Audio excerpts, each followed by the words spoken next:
How to fix can't hear calls unless the speakerphone is on. Here are a few troubleshooting steps to fix the issue. Let's start with adjusting volume settings. Swipe down from the top right corner to open the control center. Now, look for the vertical slider bar with the speaker icon, then tap and swipe up to increase the volume. Next, make a call from another device, and check whether you can hear the voice from the earpiece. If it is not working, then check Bluetooth connections. Open the control center, and tap on the connectivity folder. Here, check whether any Bluetooth devices are connected or not. If there are any connected devices, disconnect them. Now check whether the sound from the call is audible or not. If it not working, then changes in accessibility. Go to the Settings app. Scroll down and tap on Accessibility. Now scroll down to the Hearing section, then click on Hearing Devices. Here, you will see two options. Turn on the toggle for the hearing aid compatibility option. Now check if the sound is hearing from the earpiece or not.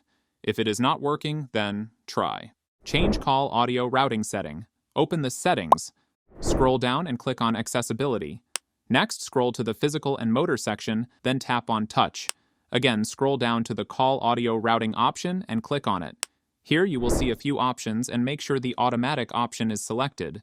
Now check if the sound is audible from the earpiece speaker. If it is not working, then try. Update iOS. For this, go to the Settings app on your iPhone, then scroll down and click on General. Now look for the option Software Update and click on it. If any update is available, then update the software. Make sure you have installed the latest iOS version on your device. After updating the software, make a call from another and check whether the earpiece speaker is working or not. If not, then force restart. Press and release the volume up button, and press and release the volume down button. Now press and hold the side button until the Apple logo appears. Then release the side buttons and your phone will restart shortly. After restarting your device, make a call and check whether the earpiece speaker is working or not. Still, if it is not working, then contact the Apple Store. After trying all the above methods, still the issue is not fixed, then it might be the hardware earpiece speaker issue. Visit the authorized Apple Store to fix the issue. And that's it.